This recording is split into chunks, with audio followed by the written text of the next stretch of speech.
늙은 것들이 왜 여기서 더럽게 만들어요? 빈병이나 주워 팔면서 창피한 줄도 모르고. 날카로운 여자의 목소리가 주차장에 울려 퍼졌습니다. 명품 가방을 든 젊은 여자가 리어카를 끌던 노인과 그 옆에 있던 수수한 차림의 여인을 향해 독서를 퍼붓고 있었죠. 그녀가 바로 서유진, 이 건물에 사는 오태윤의 여자친구였습니다. 그런데 유진은 전혀 알지 못했죠. 자신이 막말을 퍼붓고 있는 그 초라한 여인이 누구인지를. 오정아는 믿을 수 없다는 표정으로 유진을 바라봤습니다. 아들이 그토록 자랑스럽게 이야기하던 여자친구가 이런 사람이었다니. 매일 새벽 분리수거를 하며 건물을 관리하던 자신을 단지 빈병 줍는 노인으로 착각한 것도 충격이었지만 그보다 더 끔찍한 건 약자를 대하는 그녀의 태도였죠. 정화는 입술을 꽉 깨물었습니다. 당장이라도 자신이 이 건물들의 주인이자 태윤의 어머니라고 밝히고 싶었지만 이런 초라한 모습으로 첫 대면을 하고 싶지는 않았죠. 그녀가 숨겨온 정체는 단순히 건물주라는 사실만이 아니었습니다. 검소함 속에 감춰진 진짜 이유가 있었으니까요. 유진의 막말은 계속되었고 정화의 가슴은 찢어지는 듯 아팠습니다. 과연 이런 여자가 자신의 며느리가 될 수 있을까요? 오늘도 세월 담소에 와주신 여러분 감사합니다. 고마운 마음을 담아 오늘의 사연 시작합니다. 사연 시작하기 전에 구독과 좋아요를 눌러주시면 최신 영상을 가장 먼저 보실 수 있습니다. 서울 외곽에서 경기도로 넘어가는 경계지점, 신도시 개발이 한창이던 10년 전쯤 지어진 다가구 주택들이 빼곡히 들어선 동네였습니다.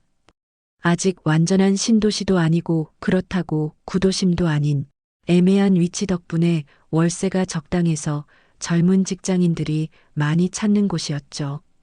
이른 아침 6시 대부분의 사람들이 아직 잠에서 깨어나지 못한 시간에 벌써 움직이는 사람이 있었습니다.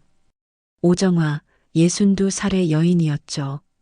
그녀는 낡은 회색 니트에 무릎이 늘어난 면바지, 그리고 노란 고무장갑을 끼고 건물 앞 분리수거장으로 나왔습니다. 아이고, 또 이렇게 대충 버렸네. 정화는 혀를 차며 뒤죽박죽 섞여 있는 재활용품을 하나씩 분류하기 시작했습니다.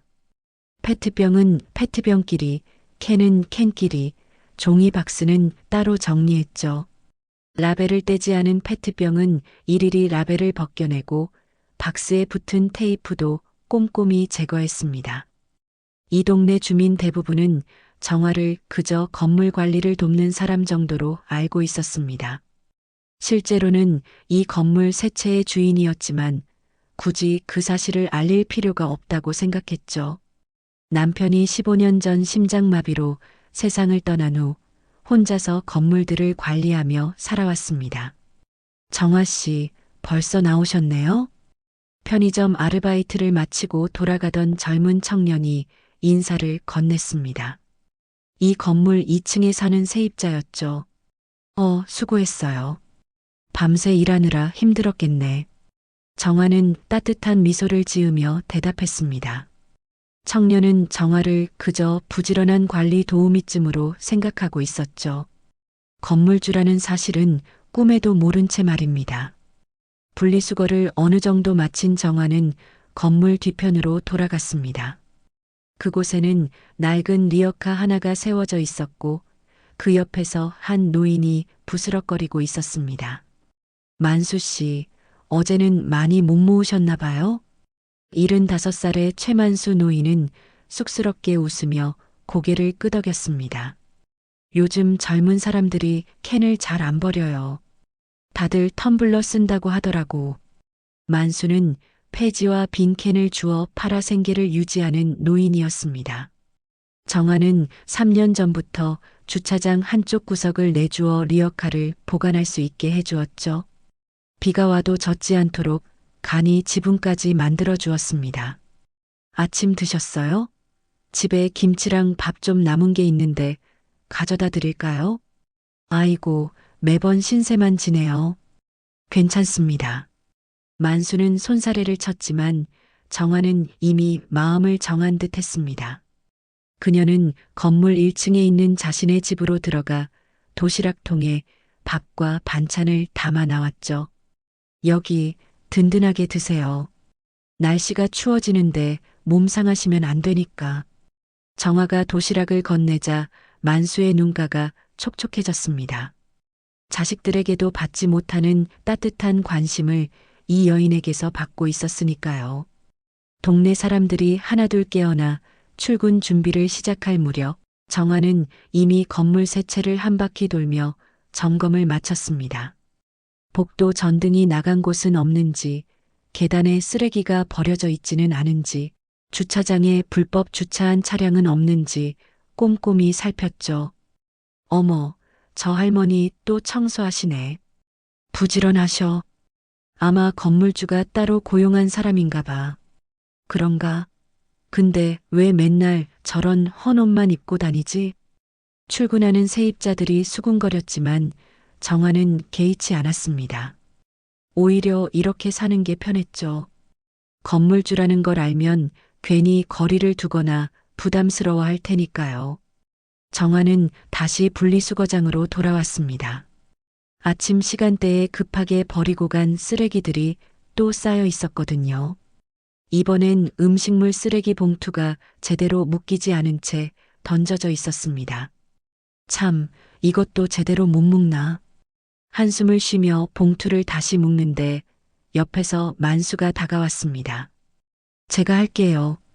정화 씨는 들어가서 쉬세요. 아니에요. 제가 하는 게 빨라요. 만수 씨는 리어카 정리나 하세요. 두 사람이 나란히 쓰레기를 정리하는 모습은 마치 오래된 부부 같았습니다. 실제로 동네 사람들 중 일부는 두 사람을 그렇게 오해하기도 했죠. 빈병 줍는 노인 부부라고 말입니다. 정화가 마지막 쓰레기 봉투를 정리하고 일어서려는 순간 한 통의 전화가 걸려왔습니다. 엄마, 나야. 아들 태윤의 목소리였습니다. 33살 IT 회사에 다니는 든든한 아들이었죠. 정화 소유의 원룸 건물 3층에 혼자 살고 있었습니다. 아침부터 무슨 일이야? 엄마한테 소개시켜드리고 싶은 사람이 있어서 이번 주말에 시간 되시면 같이 밥 먹어요. 정화의 얼굴에 미소가 번졌습니다. 아들이 여자친구를 소개하겠다니 기대가 되면서도 한편으론 걱정도 되었죠. 그래, 언제든지 괜찮아. 어떤 아이야? 서유진이라고 29살이고 마케팅 회사 다녀요. 성격도 좋고 똑똑해요. 태윤의 목소리에는 행복이 묻어났습니다. 정화는 그런 아들의 목소리를 들으며 흐뭇해했죠. 알았어. 그럼 주말에 보자. 전화를 끊고 나니 만수가 곁에 와 있었습니다. 아드님이 전화하셨나 봐요. 표정이 좋으시네. 여자친구를 소개해 준대요. 드디어 우리 아들도 장가를 가려나 봐요. 정화는 기쁜 마음을 감추지 못했습니다. 하지만 그녀는 아직 몰랐죠. 곧 만나게 될 예비 며느리가 어떤 사람인지, 그리고 앞으로 어떤 일들이 벌어질지 말입니다. 해가 완전히 떠오르고 동네가 활기를 띠기 시작했습니다. 정화는 고무장갑을 벗으며 집으로 들어갔죠. 오늘도 평범한 하루가 시작되는 것처럼 보였습니다. 하지만 이 평온함이 곧 깨질 거라는 걸 그녀는 전혀 예상하지 못했습니다. 주말이 다가오자 정화는 평소보다 일찍 일어났습니다. 오늘은 아들이 여자친구를 데려오기로 한 날이었죠. 거실을 한 번 더 닦고 화장실도 깨끗이 청소했습니다. 그런데 아침 9시가 되자 태윤에게서 전화가 왔습니다. 엄마, 미안해요. 유진이가 갑자기 회사 일이 생겨서 오늘은 못 올 것 같아요. 정화의 얼굴에 실망감이 스쳤지만 금세 이해하는 표정으로 바뀌었습니다. 그래, 일이 있으면 어쩔 수 없지. 다음에 시간 될 때 오면 돼. 전화를 끊고 나서 정화는 준비해둔 음식 재료들을 냉장고에 넣었습니다. 갈비찜을 하려고 새벽부터 고기를 재워뒀는데 아쉬움이 컸죠. 하지만 젊은 사람들이 바쁜 건 당연한 일이라고 스스로를 위로했습니다. 그로부터 일주일 후 태윤이 다시 연락을 해왔습니다. 이번엔 저녁 시간에 잠깐 들르겠다는 것이었죠. 정화는 또다시 정성스럽게 음식을 준비했습니다. 하지만 저녁 6시가 되어도 아들은 나타나지 않았습니다. 엄마, 유진이가 갑자기 몸이 안 좋대요. 다음에 꼭 인사드리러 갈게요. 태윤의 목소리에는 미안함이 가득했습니다. 정화는 억지로 밝은 목소리를 내려고 애썼죠. 괜찮아. 몸이 아프면 쉬어야지. 다음에 보면 돼. 하지만 전화를 끊자마자 정화의 어깨가 축 처졌습니다. 혼자 앉아 차려놓은 밥상을 보니 왠지 모를 서운함이 밀려왔죠. 그래도 아들이 좋아하는 사람이니 이해해야겠다고 마음을 다잡았습니다. 며칠 후 정화는 건물 계단을 청소하고 있었습니다. 그때 태윤의 원룸에서 낯선 여자 목소리가 들려왔죠. 여보, 이거 어디도? 아, 그리고 엄마한테는 언제 인사시켜 줄 거야? 분명 태윤의 여자친구 목소리였습니다. 정화는 반가운 마음에 계단을 올라가려다가 멈췄습니다. 이렇게 청소하는 모습으로 첫 만남을 갖기는 좀 그랬거든요. 게다가 오늘도 헌 옷에 고무장갑을 끼고 있었으니까요. 조만간 시간 맞춰서 가자. 엄마가 기다리고 계셔. 태윤의 대답이 들렸습니다. 정화는 조용히 계단을 내려왔죠. 언젠가는 만날 테니 기다리면 되겠다고 생각했습니다. 그런데 며칠 뒤 정화는 우연히 유진에 대한 이야기를 듣게 되었습니다. 건물 2층에 사는 여자 세입자가 친구와 통화하는 소리가 복도에 울려 퍼졌거든요. 서유진? 그 애 알아. 대기업 계약직으로 일하다가 지금은 마케팅 회사 다닌다던데. 스펙은 좋은데 성격이 좀 그렇다더라. 무시하는 거 심하고 자기보다 못하다고 생각하는 사람한테는 대놓고 무례하대. 정화의 표정이 굳어졌습니다. 하지만 소문일 뿐이라고 직접 만나보기 전에는 판단하면 안 된다고 스스로를 다독였죠. 태윤은 어머니에게 유진에 대해 조금씩 이야기해 주었습니다. 명문대를 졸업했고 영어도 잘하고 일도 열심히 한다고 했죠. 외모도 출중하다고 자랑스럽게 말했습니다. 하지만 정작 언제 만날 건지에 대해서는 계속 미루기만 했습니다. 엄마, 유진이가 요즘 프로젝트 때문에 너무 바빠서요. 조금만 더 기다려주세요. 태윤의 변명이 반복될수록 정화의 마음은 복잡해졌습니다. 혹시 유진이 자신을 부담스러워하는 건 아닐까? 아들이 엄마의 형편을 부끄러워해서 일부러 안 데려오는 건 아닐까 하는 생각까지 들었죠. 사실 태윤은 어머니의 재산에 대해 정확히 알지 못했습니다. 건물 세 채를 소유하고 있다는 건 알았지만 그게 얼마나 큰 재산인지는 관심이 없었죠. 그저 엄마가 건물 관리하며 소소하게 사는 거라고만 생각했습니다.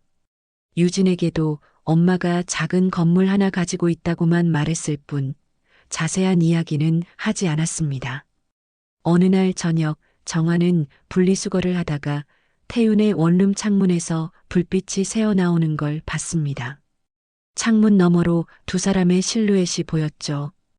웃고 떠드는 소리가 희미하게 들려왔습니다. 정화는 잠시 그 모습을 바라보다가 쓸쓸하게 고개를 돌렸습니다. 언제쯤 만날 수 있을까? 혼잣말이 새어나왔습니다. 옆에서 빈 캔을 정리하던 만수가 물었죠. 무슨 고민 있으세요? 표정이 안 좋아 보이는데. 아니에요. 그냥 아들이 여자친구를 소개시켜준다고 해놓고 자꾸 미뤄서요. 만수는 이해한다는 듯 고개를 끄덕였습니다. 요즘 젊은 사람들이 다 그래요. 바쁘니까요. 그래도 아드님이 좋은 사람 만났다니 다행이네요. 정화는 억지로 미소를 지었습니다. 하지만 마음 한구석에는 불안감이 자리 잡기 시작했죠. 유진이라는 여자가 과연 어떤 사람일까? 아들과 잘 맞는 사람일까? 자신을 어떻게 생각할까 하는 걱정들이 꼬리를 물었습니다. 그날 밤 정화는 남편의 사진을 보며 중얼거렸습니다. 여보, 우리 태윤이가 드디어 결혼할 사람을 만났나 봐요. 근데 왜 이렇게 불안한지 모르겠네요. 사진 속 남편은 여전히 온화한 미소를 짓고 있었습니다. 정화는 한숨을 쉬며 불을 껐죠. 하지만 쉽게 잠이 오지 않았습니다. 예비 며느리를 만나고 싶은 마음과 왠지 모를 불안감이 뒤섞여 복잡한 기분이었거든요. 다음 날 아침 정화는 평소보다 일찍 일어났습니다. 오늘따라 분리수거장이 더 어지러워 보였죠. 플라스틱과 비닐이 뒤섞여 있고 음식물이 묻은 용기들도 그대로 버려져 있었습니다. 정화는 묵묵히 하나씩 정리하기 시작했습니다. 그때 건물에서 나오는 젊은 여자를 봤습니다. 명품 가방을 들고 하이힐을 신은 세련된 차림의 여자였죠. 순간 정화의 가슴이 쿵 내려앉았습니다. 혹시 저 사람이 유진일까 하는 생각이 들었거든요. 여자는 정화를 힐끗 쳐다보더니 인상을 찌푸렸습니다. 마치 더러운 것을 본 듯한 표정이었죠. 그리고는 빠른 걸음으로 지나쳐갔습니다. 정화는 그 뒷모습을 바라보며 씁쓸한 미소를 지었습니다. 처음 보는 사람인가 보네. 안도감과 함께 실망감이 밀려왔습니다. 언제쯤 제대로 된 만남을 가질 수 있을까요? 정화는 다시 쓰레기 정리에 집중했습니다. 하지만 마음 한구석에는 계속 유진이라는 이름이 맴돌았죠. 그렇게 또 하루가 지나갔습니다. 정화는 여전히 기다림 속에서 하루하루를 보내고 있었습니다. 아들의 행복을 바라면서도 동시에 알 수 없는 불안감을 안고 말이죠. 토요일 오후 3시 정화는 건물 앞 화단에 물을 주고 있었습니다. 낡은 조끼에 편한 운동화를 신은 평범한 차림이었죠. 화단의 꽃들이 시들어가는 게 안타까워 매일 조금씩 관리를 하고 있었습니다. 그때 택시 한 대가 건물 앞에 멈췄습니다. 뒷좌석에서 내린 건 검은색 원피스를 입은 젊은 여자였죠. 긴 생머리를 깔끔하게 정돈하고 손에는 명품 핸드백을 들고 있었습니다. 서유진이었습니다. 유진은 핸드폰을 귀에 대고 통화를 하고 있었습니다. 목소리가 꽤 커서 정화에게도 들렸죠. 나 도착했어. 근데 비밀번호가 뭐라고? 아, 잠깐만. 메모 좀 할게. 유진은 주변을 둘러보다가 건물 입구 쪽으로 걸어갔습니다. 하지만 현관문 앞에서 멈춰서더니 당황한 표정을 지었죠. 비밀번호를 눌렀는데 문이 열리지 않은 모양이었습니다. 태윤아, 이거 맞아? 1036? 안 열리는데? 정화는 물뿌리개를 내려놓고 다가갔습니다. 태윤의 여자친구인 것 같았거든요. 드디어 만나는구나 싶어 가슴이 두근거렸지만 이런 모습으로 첫 인사를 나누기는 좀 그랬습니다. 저기 도움이 필요하신가요? 정화가 조심스럽게 물었습니다. 유진은 정화를 위아래로 훑어보더니 미간을 살짝 찌푸렸죠. 흙이 묻은 조끼와 낡은 운동화가 눈에 거슬렸던 모양입니다. 아, 여기 일하시는 분이죠? 3층에 사는 오태윤 씨 아세요? 비밀번호가 안 맞는 것 같은데. 유진의 말투에는 은근한 무시가 섞여 있었습니다. 정화를 건물 청소부나 관리인쯤으로 생각한 게 분명했죠.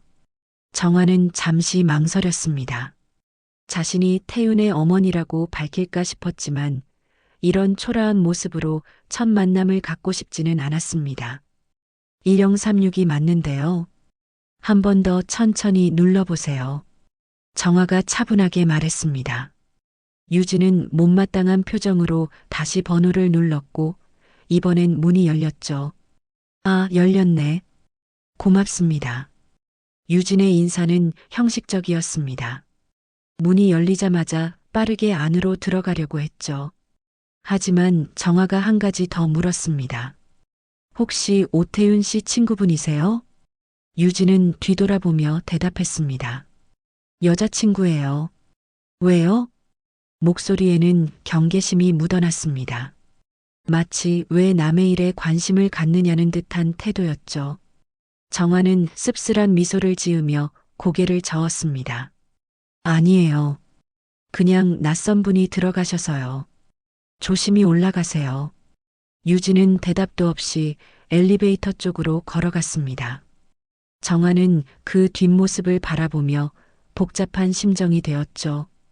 드디어 아들의 여자친구를 봤지만 첫인상이 그리 좋지는 않았습니다. 정화가 다시 화단으로 돌아가려는데 유진의 목소리가 복도에서 울려 퍼졌습니다. 엘리베이터가 고장이었는지 계단으로 올라가면서 또 통화를 하고 있었죠. 어휴, 여기 엘리베이터도 고장이야. 이런 낡은 건물에 왜 사는 거야? 아까 밖에서 본 할머니는 또 뭐고? 청소하는 사람 같던데 왜 이것저것 물어봐? 정화의 얼굴이 붉어졌습니다. 자신을 두고 하는 말이 분명했거든요. 가슴이 콕콕 쑤셨지만 참을 수밖에 없었습니다. 아들이 좋아하는 사람이니까요. 1시간쯤 지났을까요? 정화는 분리수거장을 정리하고 있었습니다. 토요일인데도 음식물 쓰레기가 제대로 분리되지 않은 채 버려져 있었죠. 장갑을 끼고 하나씩 분류하는데 건물에서 태훈과 유진이 나왔습니다. 엄마한테 인사는 다음에 하자. 오늘은 그냥 데이트나 하자. 태훈의 목소리가 들렸습니다. 유진은 팔짱을 끼며 대답했죠. 그래. 근데 여기 관리가 왜 이렇게 엉망이야? 아까 청소하는 할머니 봤는데 제대로 일 안 하나 봐. 정화는 고개를 숙이고 쓰레기 봉투 뒤에 몸을 숨겼습니다. 두 사람이 자신을 보지 못하고 지나가기를 바랐죠. 다행히 그들은 정화를 알아보지 못하고 주차장으로 향했습니다. 그 할머니 말이야? 우리 건물 관리 도와주시는 분이야. 착하신 분이니까 함부로 말하지 마. 태윤이 나무라듯 말했습니다. 하지만 유진은 코웃음을 쳤죠. 착하든 말든 일을 제대로 해야지. 저런 사람들 때문에 건물 이미지가 안 좋아지는 거야. 정화는 쓰레기 봉투를 꽉 쥐었습니다. 손이 떨렸지만 꾹 참았죠. 아들을 난처하게 만들고 싶지 않았습니다. 두 사람이 차를 타고 떠난 뒤에야 정화는 깊은 한숨을 내쉬었습니다. 저게 내 며느리가 될 사람인가? 혼잣말이 새어나왔습니다. 옆에서 빈 병을 정리하던 만수가 다가왔죠. 정화 씨, 괜찮으세요? 아까부터 표정이 안 좋아 보이는데. 아니에요. 그냥 좀 피곤해서 그래요. 정화는 억지로 미소를 지었습니다. 만수는 걱정스러운 눈빛으로 정화를 바라봤지만 더 묻지는 않았죠. 저녁이 되어 정화는 집으로 돌아왔습니다. 거실에 앉아 텔레비전을 켰지만 내용이 머리에 들어오지 않았습니다. 자꾸만 유진의 차가운 눈빛과 무시하는 말투가 떠올랐거든요. 핸드폰이 울렸습니다. 태윤이었죠. 엄마, 오늘 유진이 잠깐 우리 건물에 왔었어요. 못 만났죠? 정화는 잠시 침묵했습니다. 사실대로 말해야 할까, 아니면 모른 척 해야 할까 고민이 됐죠. 응, 못 봤어. 왔었구나. 거짓말이 목구멍에 걸렸습니다. 하지만 아들의 행복한 목소리를 들으니 차마 진실을 말할 수 없었죠.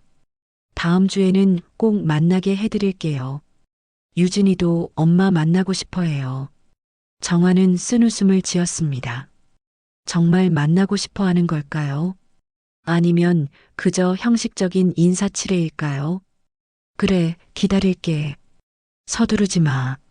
전화를 끊고 정화는 창밖을 바라봤습니다. 어둠이 내린 동네는 조용했죠. 가로등 불빛 아래 만수가 리어카를 끌고 지나가는 게 보였습니다. 정화는 문득 자신도 만수처럼 보였을 거라는 생각이 들었습니다. 유진의 눈에는 말이죠. 그날 밤 정화는 오랜만에 옷장을 열었습니다. 안쪽 깊은 곳에 걸려있는 좋은 옷들을 꺼내봤죠. 남편이 살아있을 때 입었던 정장도 있었고 비싼 코트도 있었습니다. 하지만 정화는 다시 옷장 문을 닫았습니다. 이런 걸 입는다고 달라지는 건 없겠지. 중얼거리며 침대에 누웠습니다. 하지만 잠은 쉽게 오지 않았죠. 머릿속에는 온통 유진과의 만남이 어떻게 될지에 대한 걱정뿐이었습니다. 첫 단추부터 잘못 끼워진 것 같은 불안감이 정화를 잠 못 들게 했습니다. 월요일 오후 2시 정화는 건물 주차장에서 세입자와 통화를 하고 있었습니다. 2층에 사는 김 씨가 주차 문제로 연락을 해온 것이었죠. 네, 지금 바로 가겠습니다. 어떤 차가 막고 있다고요? 정화는 서둘러 주차장으로 향했습니다. 낡은 회색 점퍼에 검은 면바지를 입은 평범한 차림이었죠. 주차장에 도착해 보니 흰색 수입차가 다른 차량의 출차를 막고 있었습니다. 번호판을 확인하니 외부 차량이었죠. 정화는 차 앞 유리에 붙은 전화번호로 연락을 했습니다. 신호음이 몇 번 울리더니 익숙한 목소리가 들렸죠. 여보세요? 유진이었습니다. 정화는 잠시 망설였지만 침착하게 말했습니다. 주차장에 차를 빼셔야 할 것 같은데요. 다른 차량이 나가야 해서요. 아, 잠깐만요. 지금 내려갈게요. 전화가 끊어졌습니다. 정화는 복잡한 심정으로 기다렸죠. 또 만나게 되는구나. 이번에도 모른 척해야 하나 하는 생각이 들었습니다. 5분쯤 지났을까요? 유진이 엘리베이터에서 내렸습니다. 오늘은 베이지색 코트에 하이힐을 신고 있었죠. 정화를 보자마자 미간을 찌푸렸습니다. 아줌마가 왜 여기 있어요? 아, 맞다.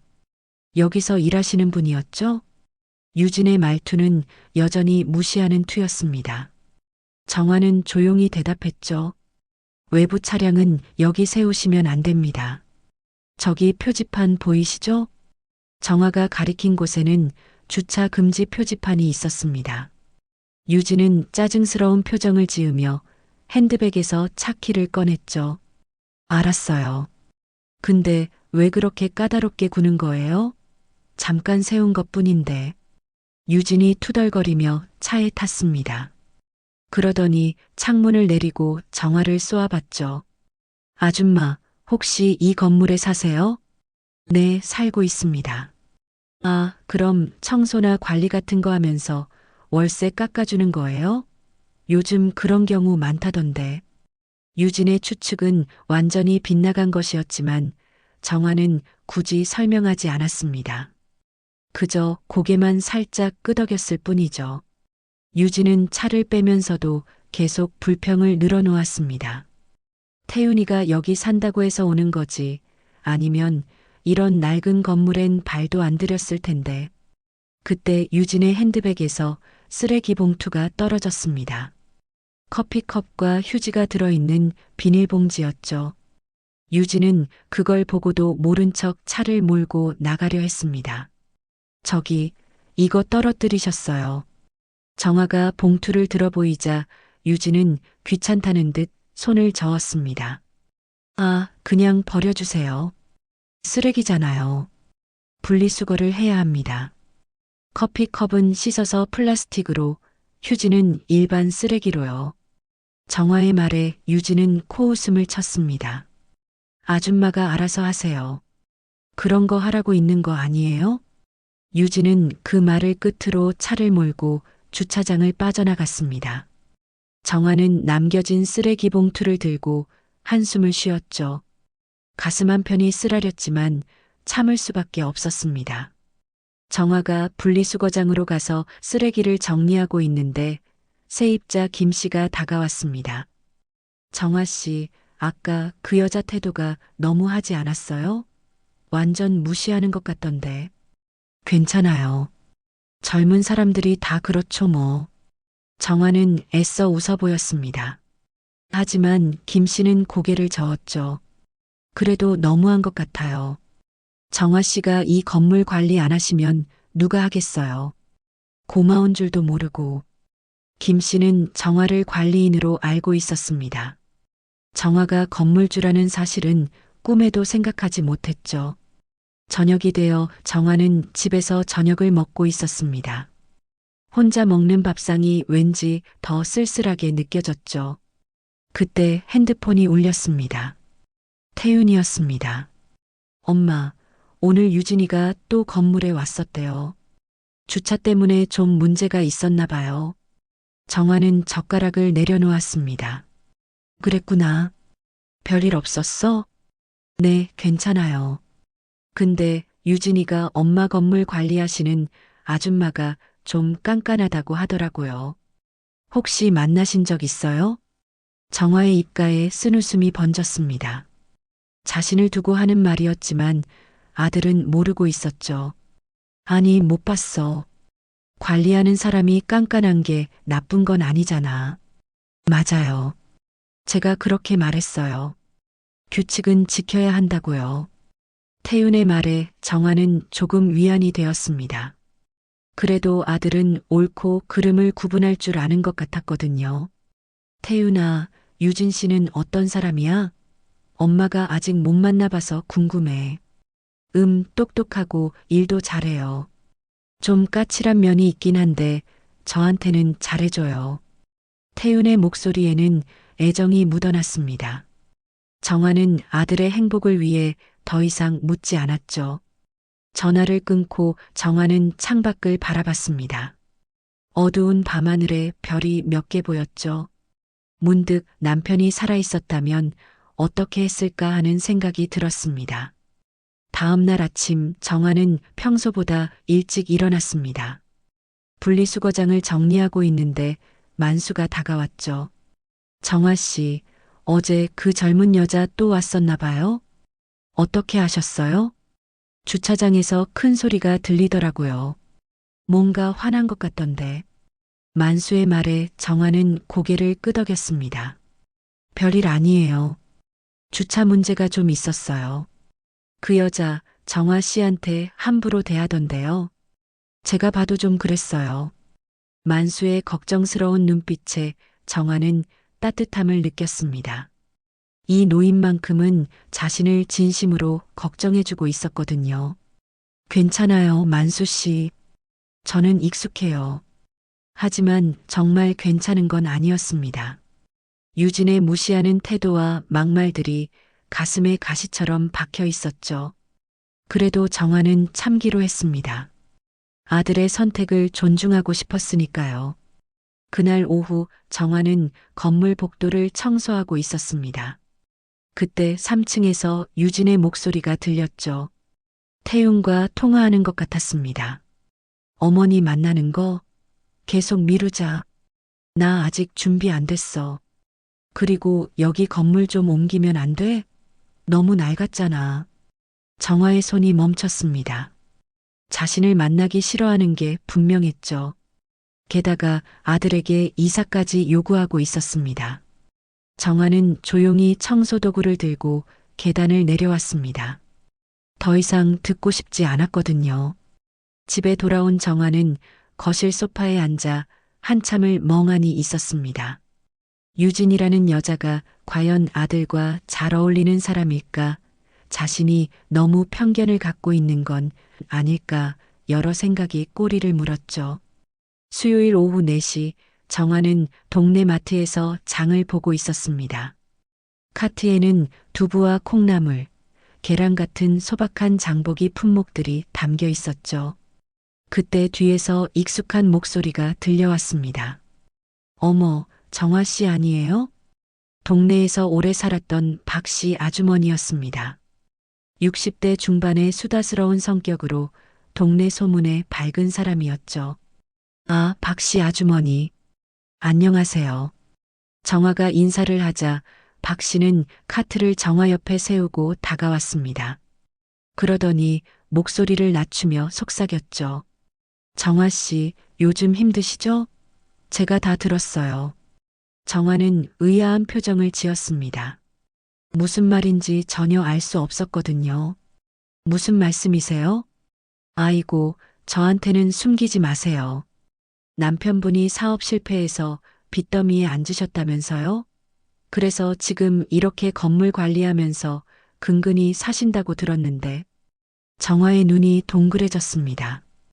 도대체 어디서 그런 황당한 소문이 난 걸까요?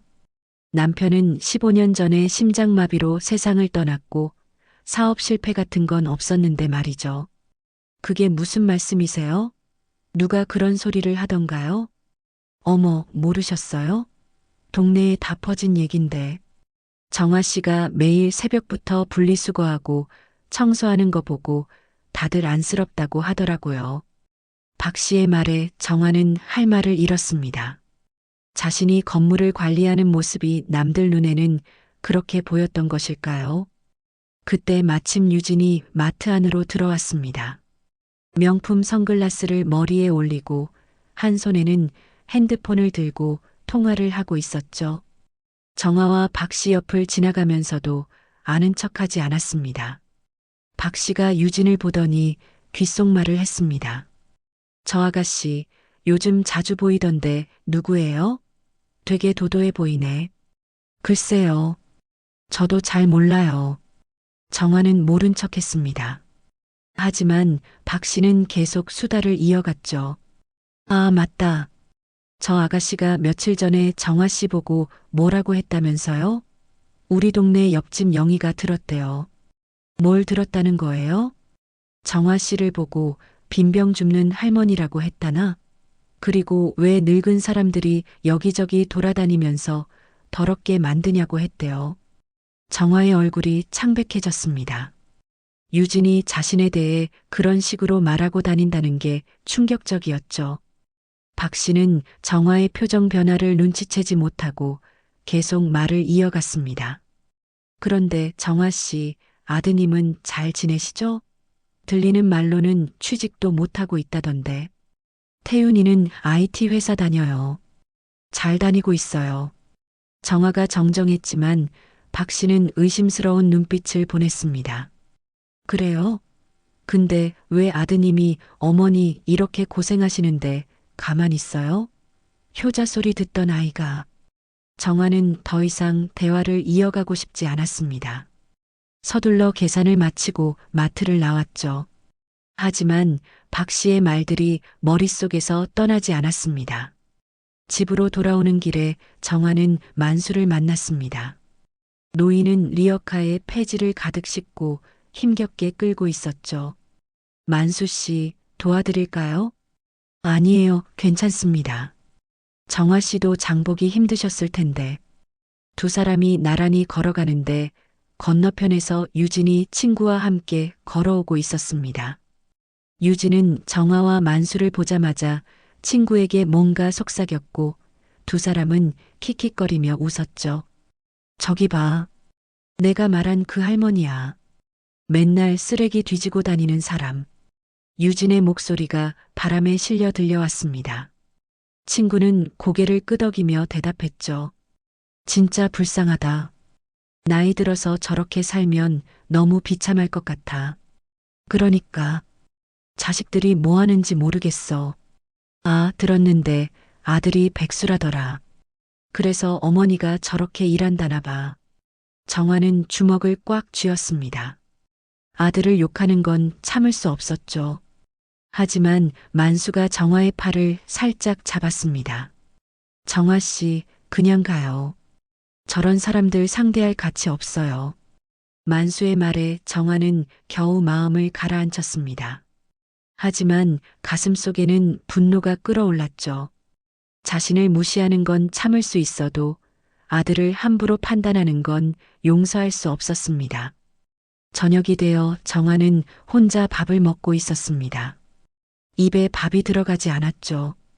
온종일 들었던 소문들과 유진의 막말들이 계속 떠올랐거든요. 그때 핸드폰이 울렸습니다. 태윤이었습니다. 엄마, 뭐해요? 저녁 먹고 있어. 너는? 저도 방금 먹었어요. 엄마, 이번 주말에 유진이랑 같이 밥 먹어요. 이번엔 정말이에요. 정화는 잠시 침묵했습니다. 유진을 만나고 싶은 마음이 사라진 건 아니었지만 오늘 있었던 일들을 생각하니 마음이 무거웠죠. 그래, 알았어. 어디서 만날까? 제가 예약할게요. 좋은 대로 하겠습니다. 태윤의 목소리는 들떠 있었습니다. 정화는 아들의 기분을 상하게 하고 싶지 않아서 밝은 목소리로 대답했죠. 좋아. 기대할게. 전화를 끊고 나서 정화는 깊은 한숨을 내쉬었습니다. 과연 유진이 자신을 어떻게 대할까? 이미 알고 있는 사실을 모른 척해야 한다는 게 답답했죠. 다음 날 아침 정화는 건물 화단에 물을 주고 있었습니다. 그때 1층 세입자인 이 씨가 나와서 인사를 했죠. 정화 씨, 일찍 나오셨네요. 네, 꽃들이 목마를 것 같아서요.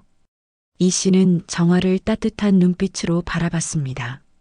정화 씨, 혹시 힘드신 일 있으시면 말씀하세요. 도와드릴 수 있는 건 도와드릴게요. 무슨 말씀이세요? 전 괜찮아요. 아니, 그냥요. 요즘 정화 씨 표정이 안 좋아 보여서요. 그리고 동네 사람들이 이상한 소문 퍼뜨리는 거 신경 쓰지 마세요. 저는 정화 씨가 얼마나 좋은 분인지 알아요. 이 씨의 위로에 정화는 눈시울이 뜨거워졌습니다. 그래도 자신을 이해해주는 사람이 있다는 게 고마웠죠. 오후가 되자 정화는 분리수거장을 정리하러 나갔습니다. 그런데 그곳에는 이미 유진이 와 있었죠. 쓰레기 봉투를 아무렇게나 던져놓고 가려는 참이었습니다. 저기, 분리수거 제대로 해주세요. 정화가 조심스럽게 말했습니다. 유진은 짜증스러운 표정으로 돌아봤죠. 아줌마가 하면 되잖아요. 그런 거 하라고 있는 거 아니에요? 이건 모두가 지켜야 할 규칙이에요. 아이 참, 잔소리 좀 그만하세요.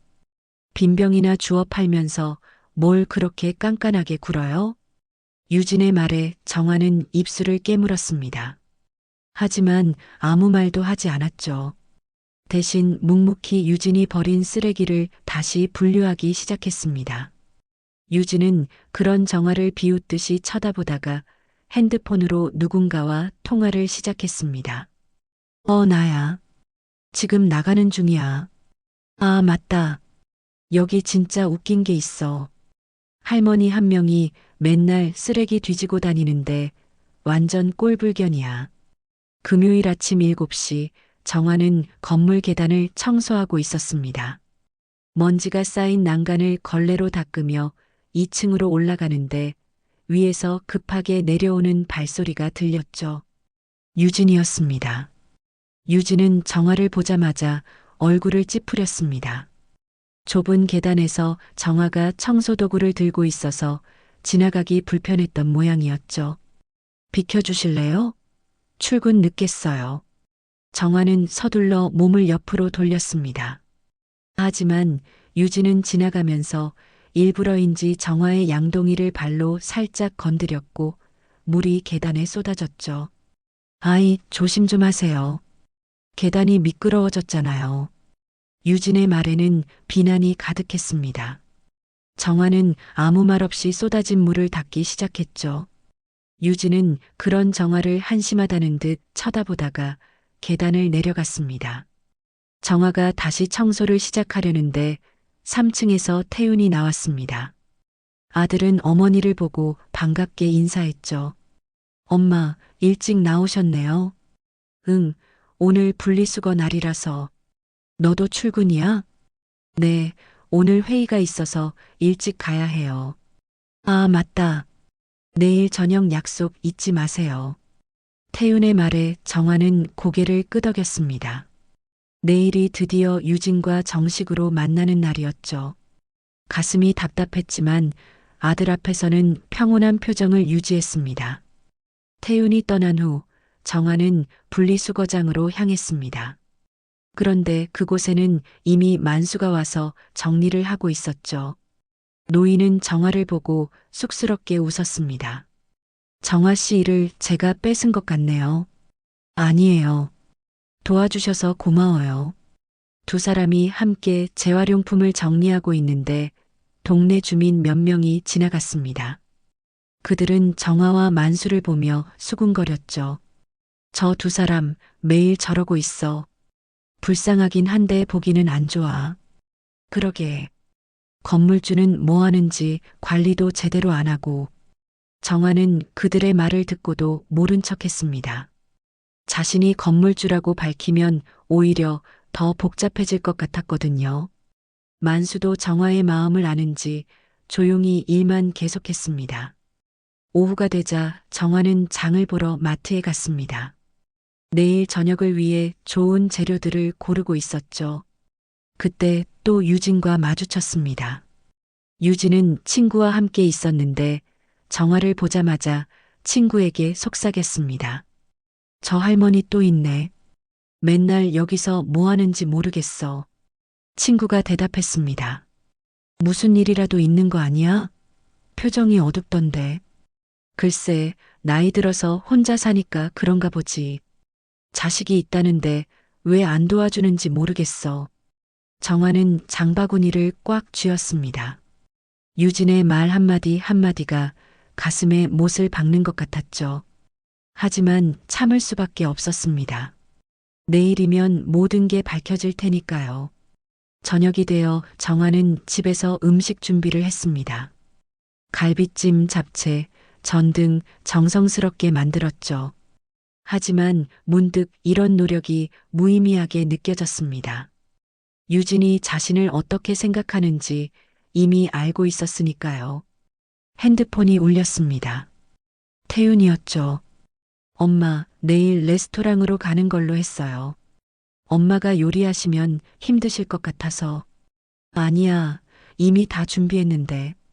그럼 다음에 먹을게요. 내일은 편하게 만나요. 정화는 준비한 음식들을 바라보며 씁쓸한 미소를 지었습니다. 아들의 배려인지 아니면 유진이 집에 오기 싫어한 건지 알 수 없었죠. 다음 날 아침 정화는 평소보다 늦게 일어났습니다. 오늘은 분리수거도 청소도 하지 않기로 했죠.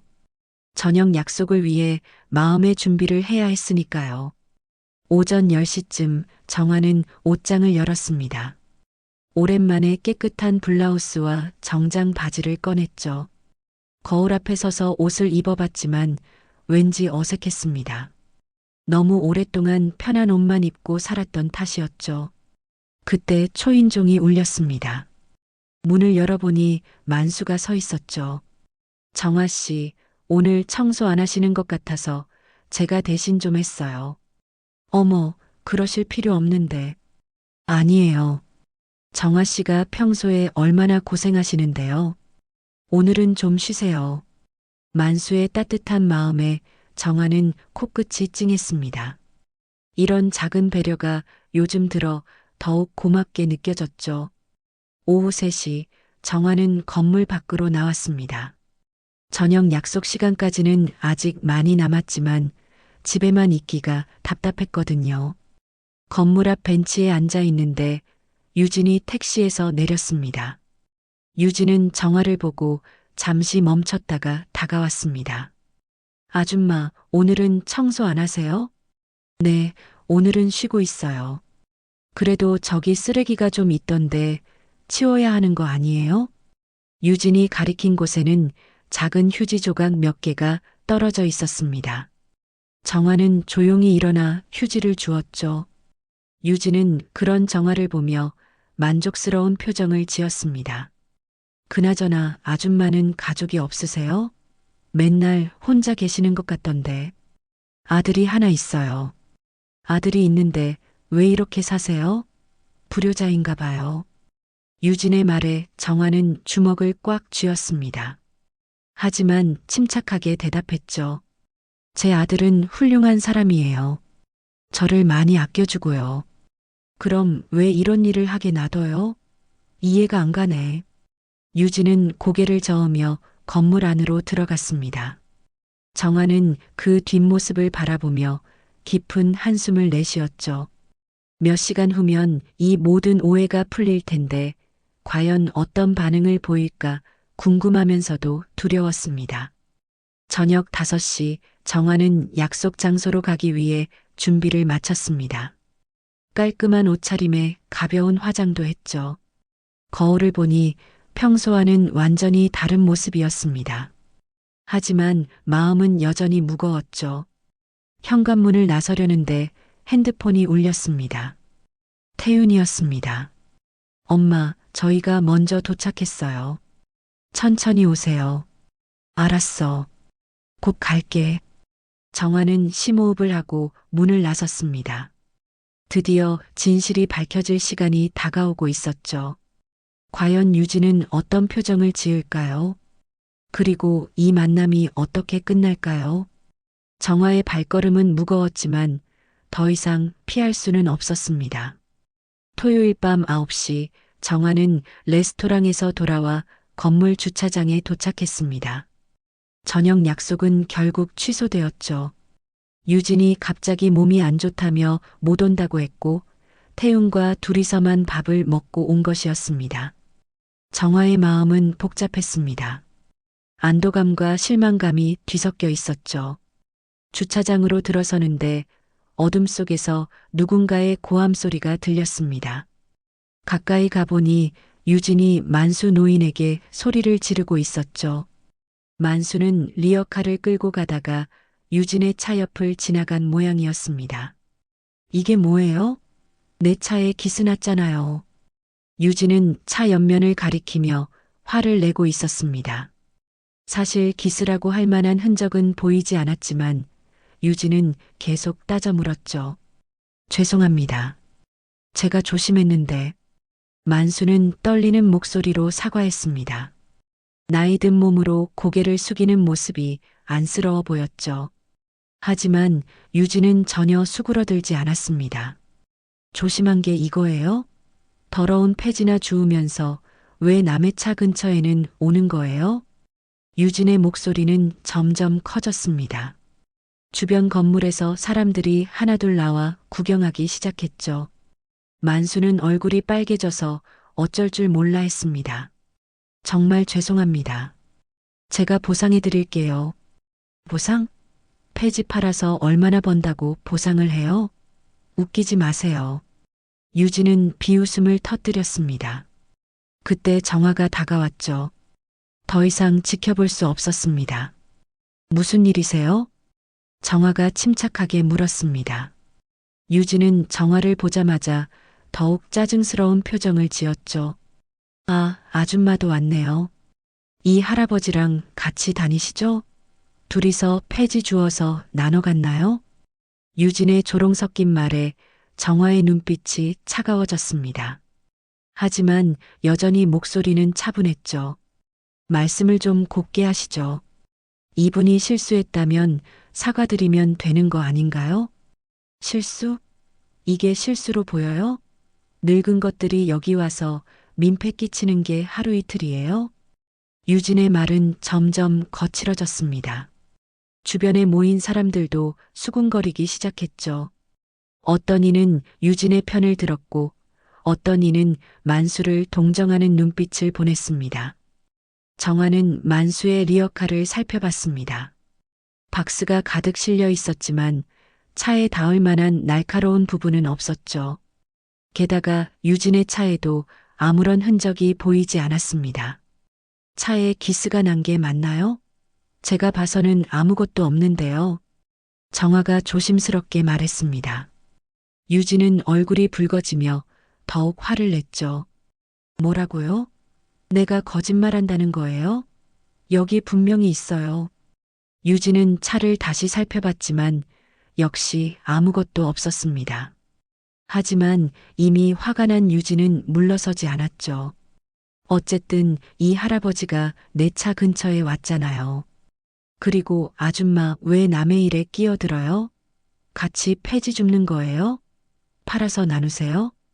유진의 말은 정화의 인내심의 한계를 시험하고 있었습니다. 정화는 주먹을 꽉 쥐었지만 여전히 참고 있었죠. 그때 만수가 말했습니다.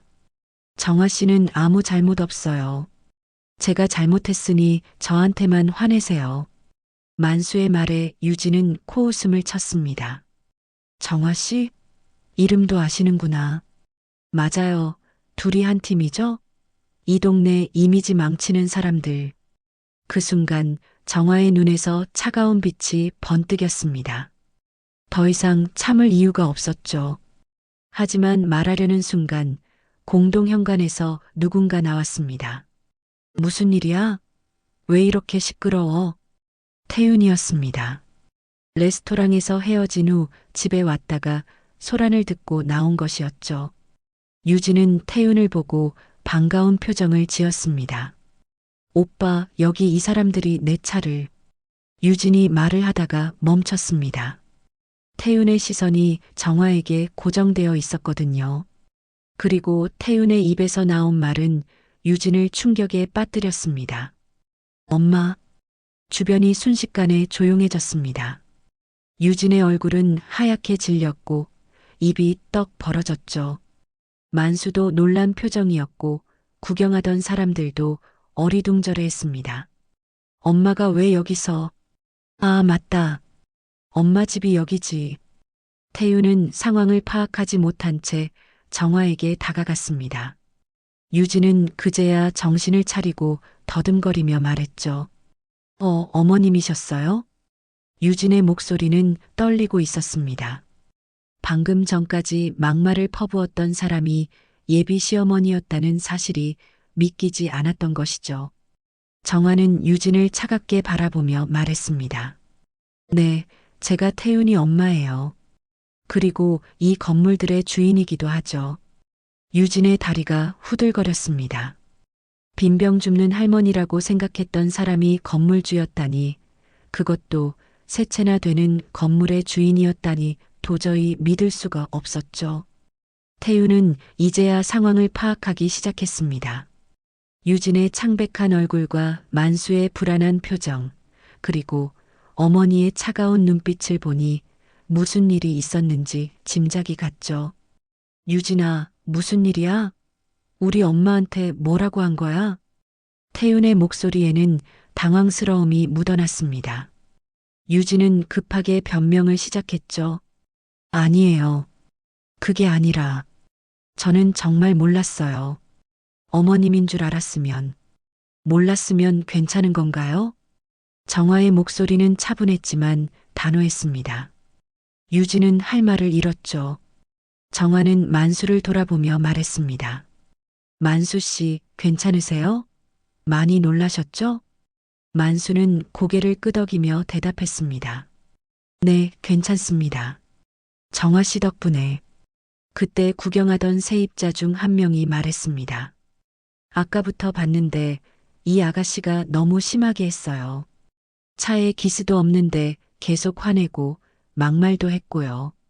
다른 세입자도 거들었습니다. 맞아요. 정화 씨를 폐지 줍는 할머니라고 무시하더니 건물주님이셨구나. 유진은 얼굴이 빨갛게 달아올랐습니다.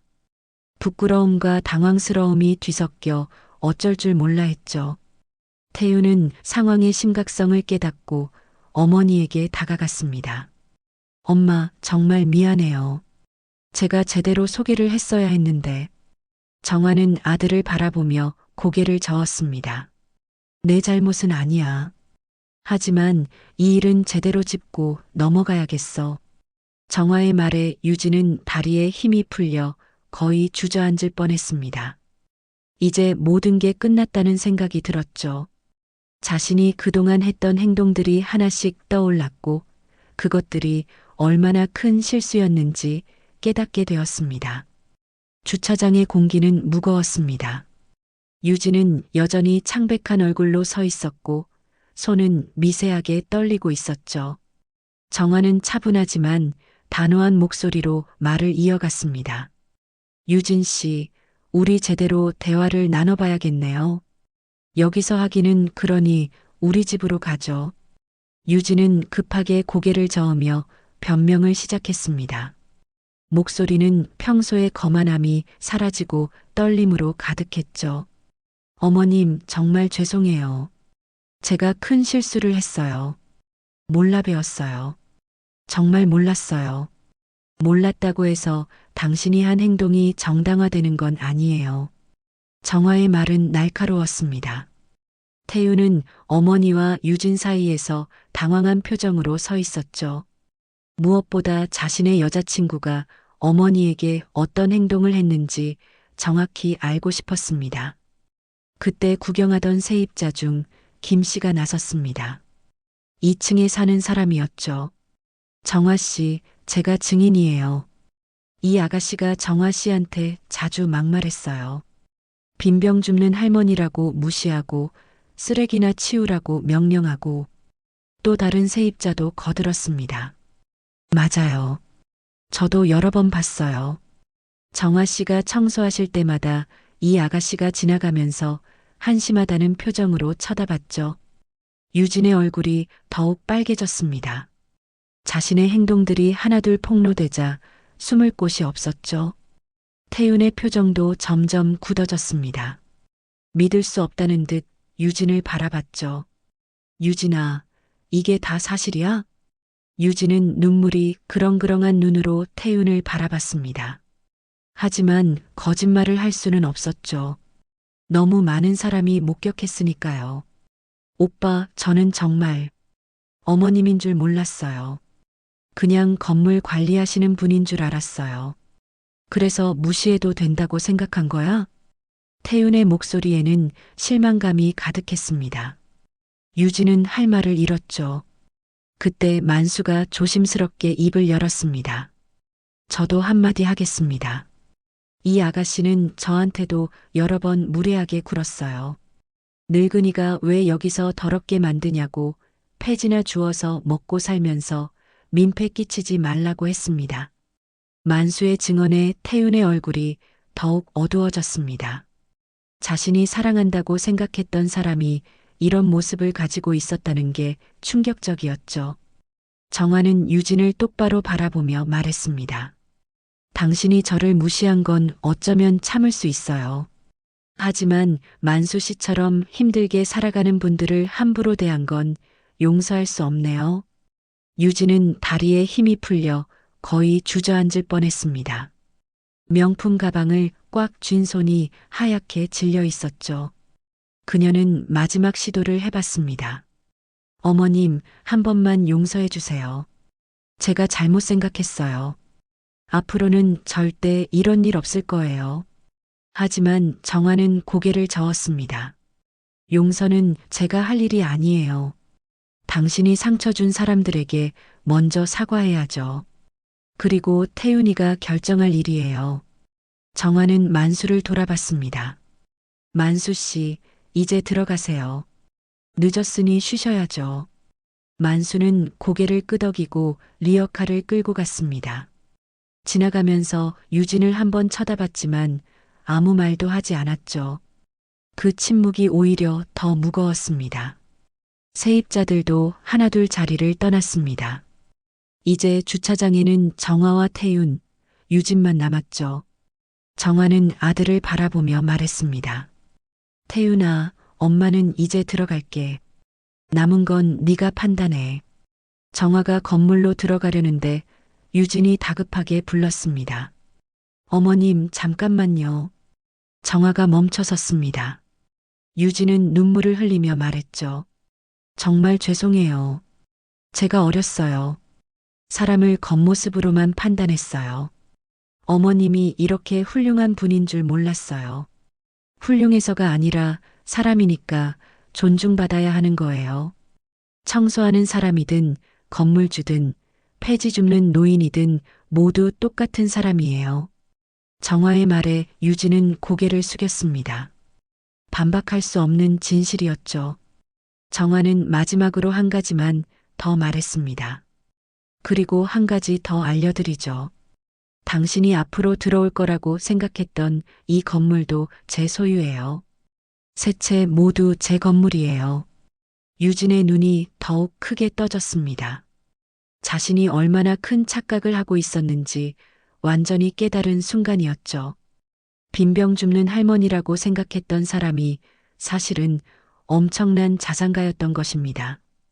정화는 더 이상 말하지 않고 건물 안으로 들어갔습니다. 주차장에는 태윤과 유진만 남았죠. 태우는 한참 동안 말없이 유진을 바라봤습니다. 실망과 분노, 배신감이 뒤섞인 복잡한 표정이었죠. 유진아, 나는 내가 이런 사람인 줄 몰랐어. 태윤의 목소리는 낮고 차분했지만 그 안에는 깊은 실망이 담겨 있었습니다. 유진은 울면서 태윤의 팔을 잡았죠. 오빠, 제발 날 버리지 마. 내가 잘못했어. 정말 잘못했어. 하지만 태윤은 유진의 손을 부드럽게 떼어냈습니다. 지금은 너랑 대화하고 싶지 않아. 시간이 필요해. 태윤은 그 말을 끝으로 건물 안으로 들어갔습니다. 유진은 혼자 주차장에 남겨졌죠. 다리가 풀려 차 옆에 주저앉았습니다. 눈물이 멈추지 않았죠. 한편 정화는 집에 들어와 거실 소파에 앉았습니다. 오늘 일이 마음에 무거웠지만 한편으로는 시원했죠. 더 이상 숨길 필요가 없었으니까요. 그때 초인종이 울렸습니다. 문을 열어보니 태윤이 서 있었죠. 엄마, 정말 미안해요. 태윤의 눈가가 붉어져 있었습니다. 정화는 아들을 안으로 들어오게 했죠. 네가 미안할 일은 없어. 사람을 제대로 못 본 건 나도 마찬가지야. 아니에요. 제가 유진이를 제대로 알아봤어야 했는데 엄마가 그동안 얼마나 힘드셨을까 생각하니 태윤의 말에 정화는 아들의 손을 잡았습니다. 괜찮아. 이제라도 알았으니 됐어. 중요한 건 앞으로 어떻게 할 건지야. 태윤은 고개를 끄덕였습니다. 이미 마음속으로 결정한 것 같았죠. 밖에서는 유진이 여전히 주차장에 서 있었습니다. 핸드폰을 들고 누군가와 통화하는 소리가 희미하게 들렸죠. 엄마, 큰일 났어. 태윤이 엄마가 건물주였어. 내가 완전히 망했어. 유진의 목소리는 절망으로 가득했습니다. 자신이 쌓아온 모든 계획이 한순간에 무너진 것이었죠. 정화와 태윤은 창밖으로 그런 유진의 모습을 바라봤습니다. 이제 모든 진실이 드러났고 각자의 선택만이 남았습니다. 다음 날 아침 7시 정화는 평소처럼 일어났습니다. 어제 일이 꿈만 같았지만 거실 탁자 위에 놓인 태윤의 사과 편지를 보니 현실이었죠. 아들은 새벽에 편지를 두고 회사로 갔던 모양입니다. 정화가 현관문을 열고 나가자 복도에서 세입자들이 인사를 건넸습니다. 평소와는 달리 존경스러운 눈빛이 담겨 있었죠. 정화 씨, 아니 사장님. 그동안 몰라 뵀습니다. 2층의 김 씨가 어색하게 웃으며 말했습니다. 정화는 손을 저었죠. 그냥 정화 씨라고 부르세요. 전과 똑같이 대해주시면 돼요. 하지만 세입자들의 태도는 이미 달라져 있었습니다. 건물주가 직접 청소하고 관리했다는 사실에 모두들 놀라워했죠. 정화는 분리수거장으로 향했습니다. 그곳에는 만수가 먼저 와 있었죠. 정화 씨, 어제 일은 정말 제가 뭐라고 감사를 드려야 할지. 만수의 눈가가 촉촉했습니다. 정화는 따뜻한 미소를 지으며 만수의 어깨를 토닥였죠. 감사할 일 없어요. 당연히 해야 할 일을 한 것뿐이에요. 그때 유진이 건물 앞에 나타났습니다. 어제와는 완전히 다른 모습이었죠. 명품 옷 대신 수수한 차림이었고 화장도 거의 하지 않은 얼굴이었습니다. 눈은 울어서 퉁퉁 부어 있었죠. 유진은 정화에게 다가와 깊이 고개를 숙였습니다.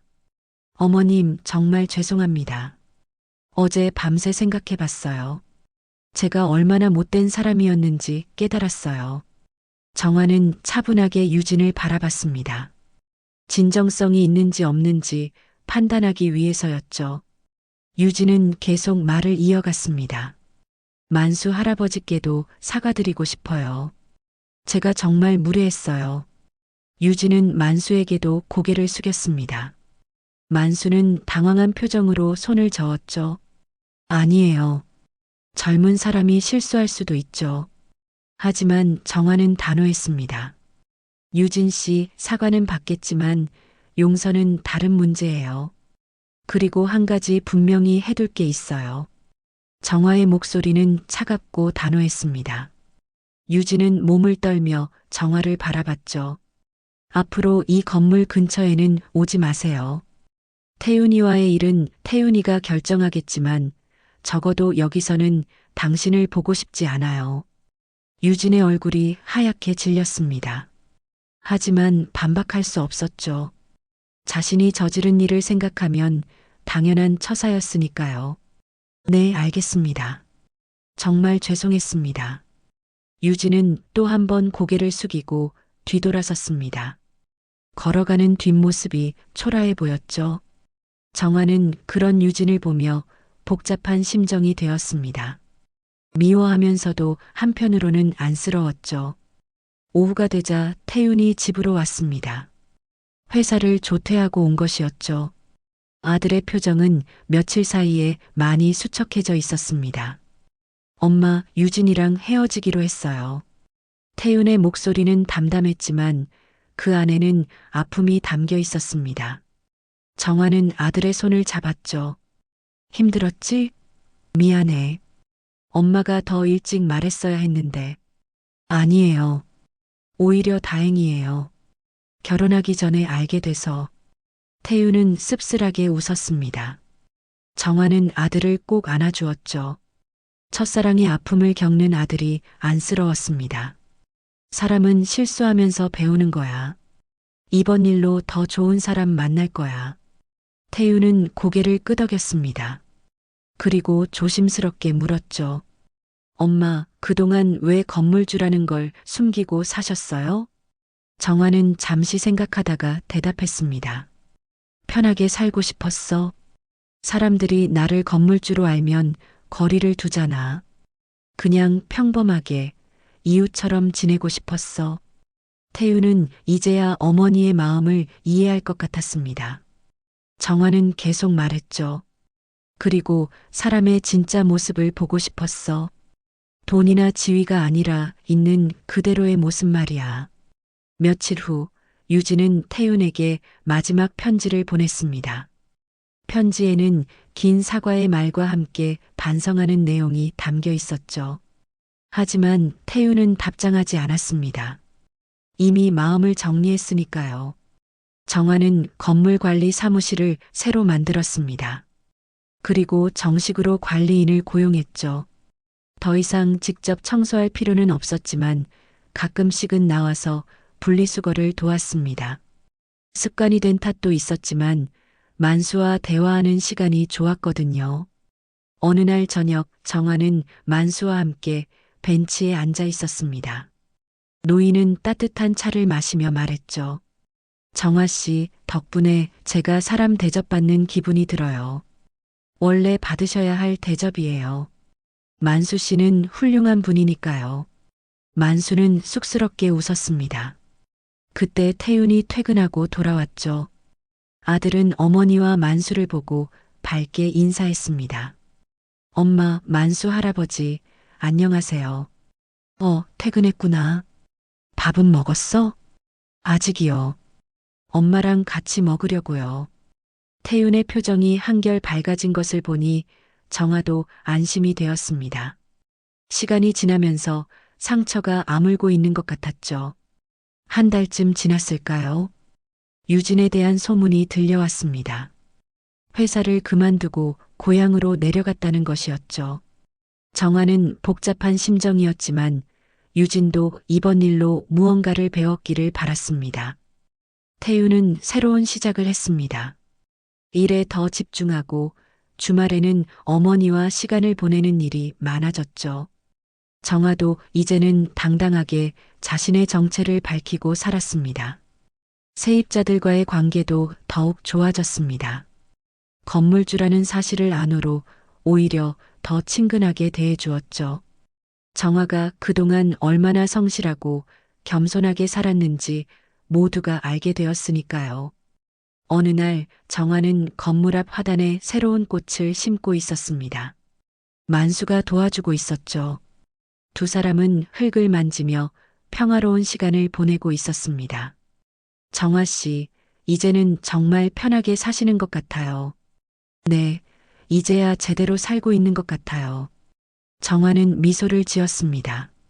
가면을 벗고 진짜 자신의 모습으로 사는 것이 이렇게 편할 줄은 몰랐죠.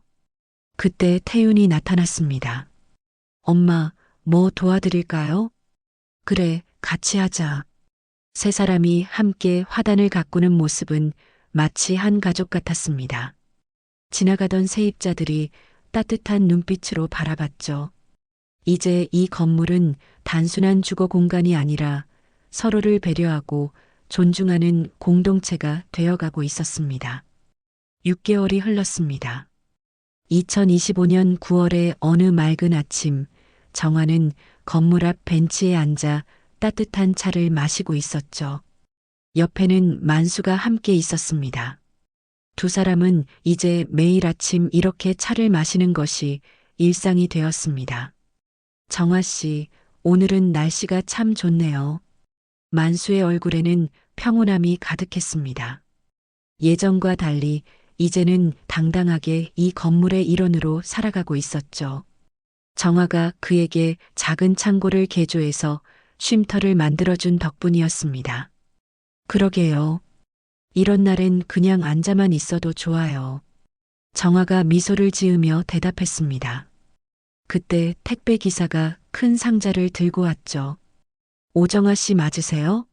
네, 제가 맞아요. 정화가 상자를 받아 열어보니 과일 선물 세트였습니다. 카드에는 유진의 이름이 적혀 있었죠. 짧은 메시지도 함께였습니다. 어머님, 그동안 잘 지내셨는지요? 추석이 다가와서 작은 마음이나마 전하고 싶었습니다. 제가 했던 행동들을 매일 후회하며 살고 있습니다. 정말 죄송했습니다. 건강하세요. 정화는 카드를 읽고 잠시 생각에 잠겼습니다. 만수가 조심스럽게 물었죠. 유진 씨에게서 온 건가요? 네, 추석 선물이래요. 정화는 복잡한 표정을 지었습니다. 미워하고 싶었지만 한편으로는 유진도 이제는 깨달았을 거라는 생각이 들었죠. 인간은 실수를 통해 성장하는 법이니까요. 그때 태윤이 건물에서 나왔습니다. 휴일이라 늦잠을 자고 일어난 모양이었죠. 엄마, 만수 할아버지, 안녕하세요. 일어났구나. 아침 먹었어? 아직이요. 엄마랑 같이 먹으려고요. 태윤은 상자를 보고 물었습니다. 이게 뭐예요? 유진 씨가 추석 선물로 보냈어. 태윤의 표정이 잠시 굳어졌다가 이내 평온해졌습니다. 이제는 그 이름을 들어도 크게 동요하지 않았죠. 시간이 상처를 아물게 해준 것이었습니다. 그래요? 이제는 다 지난 일이니까요. 태윤의 담담한 반응에 정화는 안심했습니다. 아들이 완전히 극복한 것 같았거든요. 정화는 과일 상자를 만수에게 건넸습니다. 만수 씨, 이거 드세요. 저희는 집에 과일이 많아서요. 아이고, 이런 걸 제가 어떻게 해. 받으세요. 덕분에 제가 더 많은 복을 받았잖아요. 만수는 감동한 표정으로 상자를 받았습니다. 정화의 말이 무슨 뜻인지 잘 알고 있었죠. 그 사건이 있던 날 만수가 있었기에 유진의 진짜 모습이 드러날 수 있었으니까요. 오후가 되자 세입자들이 하나둘 모여들기 시작했습니다. 정화가 추석을 맞아 작은 잔치를 준비한다고 공지했거든요. 건물 앞 공터에 테이블을 놓고 음식을 차렸습니다. 정화 씨, 아니 사장님이 이렇게까지 해주시니 감사합니다. 김 씨가 감사 인사를 했습니다. 다른 세입자들도 고마워하며 자리에 앉았죠. 정화는 밝은 얼굴로 말했습니다. 우리 모두 한 건물에 사는 식구잖아요. 이런 날엔 다 같이 모여야죠. 음식을 나누며 이야기꽃을 피우는 사람들의 얼굴에는 행복이 가득했습니다. 만수도 한쪽에서 사람들과 어울리며 웃고 있었죠. 이제 그는 더 이상 외톨이가 아니었습니다. 태윤은 어머니가 준비한 음식을 먹으며 생각에 잠겼습니다. 6개월 전 그날 자신이 얼마나 큰 충격을 받았는지 떠올랐죠. 하지만 지금 생각해보니 오히려 다행이었습니다. 겉모습만 보고 사람을 판단하는 사람과 평생을 살 뻔했으니까요. 엄마 고마워요. 태윤이 갑자기 말했습니다. 정화는 의아한 표정으로 아들을 바라봤죠. 뭐가? 그때 진실을 알려주신 것. 만약 그대로 결혼했다면 평생 후회했을 거예요. 정화는 아들의 손을 잡았습니다. 네가 행복한 게 엄마는 제일 중요해. 앞으로는 더 좋은 사람 만날 거야. 태유는 고개를 끄덕였습니다. 실제로 최근에 회사에서 좋은 사람을 만나 조심스럽게 알아가고 있었죠. 이번에는 겉모습이 아닌 내면을 먼저 보려고 노력하고 있었습니다. 저녁이 되자 사람들이 하나둘 자리를 떠났습니다. 정화와 만수, 태윤만 남았죠. 세 사람은 정리를 하며 오늘 하루를 되돌아봤습니다. 정말 좋은 하루였어요. 만수가 행복한 표정으로 말했습니다. 정화도 고개를 끄덕였죠. 그러게요. 이렇게 모두가 화목하게 지내는 게 제일 좋아요. 태윤이 갑자기 물었습니다. 엄마, 그런데 유진이 보낸 과일은 어떻게 하실 거예요? 정화는 잠시 생각하다가 대답했습니다. 만수 씨가 드시면 좋겠어요. 음식은 죄가 없으니까요. 만수가 고개를 저었습니다. 아니에요. 그보다는 동네 경로당에 가져다 드리는 게 어떨까요? 어르신들이 좋아하실 거예요. 정화는 밝게 웃었습니다. 좋은 생각이에요. 내일 아침에 가져다 드리죠. 밤이 깊어가자 정화는 혼자 집에 앉아 창밖을 바라봤습니다. 조용한 동네의 불빛들이 하나둘 꺼져가고 있었죠. 문득 남편 생각이 났습니다. 살아있었다면 오늘 일을 어떻게 생각했을까요? 정화는 남편 사진을 바라보며 속삭였습니다. 여보, 제가 잘하고 있는 거죠? 우리 태윤이도 이제 괜찮아진 것 같아요. 사진 속 남편은 여전히 온화한 미소를 짓고 있었습니다. 정화도 미소를 지었죠. 이제는 정말로 모든 것이 제자리를 찾아간 것 같았습니다. 다음 날 아침 정화는 평소처럼 일찍 일어났습니다. 하지만 이제는 청소를 하러 나가는 게 아니었죠. 그저 상쾌한 아침 공기를 마시며 산책을 하고 싶었을 뿐입니다. 건물 앞에 나가보니 만수가 벌써 나와 있었습니다. 노인은 화단에 물을 주고 있었죠. 일찍 나오셨네요, 만수 씨. 잠이 안 와서요. 나이 들면 잠이 줄어든다더니 정말이네요. 두 사람은 나란히 앉아 아침 해가 떠오르는 것을 바라봤습니다. 평화로운 순간이었죠. 그때 정화가 말했습니다. 만수 씨, 한 가지 깨달은 게 있어요. 뭐요? 복수라는 게 꼭 상대를 해치는 것만은 아니더라고요. 때로는 진실을 드러내는 것만으로도 충분한 것 같아요. 만수는 고개를 끄덕였습니다. 맞아요. 그리고 정화 씨는 복수가 아니라 복을 지키신 거예요. 아드님도 이 건물 사람들도 모두요. 정화는 따뜻한 미소를 지었습니다. 만수의 말이 맞았죠. 빈병을 줍는 노인이 아니라 사람의 민낯을 주워낸 건 어머니였습니다. 그리고 그 과정에서 더 큰 복을 받았죠. 진실한 이웃들과 더욱 단단해진 아들과의 관계, 그리고 자신의 진짜 모습으로 살아갈 수 있는 자유까지 말입니다. 때로는 가장 소박한 겉모습 속에 가장 큰 품격이 숨어 있기도 합니다. 정화가 보여준 것처럼 진정한 부는 재산의 크기가 아니라 사람을 대하는 마음의 깊이에서 나오는 것인지도 모릅니다. 우리가 누군가를 판단할 때 과연 무엇을 보고 있는 걸까요? 이 이야기는 겉모습에 가려진 진실을 놓치지 말라는, 그리고 모든 사람은 그 자체로 존중받을 자격이 있다는 소중한 교훈을 전합니다. 오늘의 이야기는 마음에 어떻게 남으셨나요? 이 가족에게 전하고 싶은 말이 있다면 댓글로 따뜻한 마음을 나눠주세요. 그리고 이 이야기가 더 많은 사람들의 하루에 위로와 울림이 될 수 있도록 함께 공유해 주신다면 분명 좋은 기운이 여러분께도 찾아올 거예요. 오늘도 세월 담소와 함께 해주셔서 감사합니다.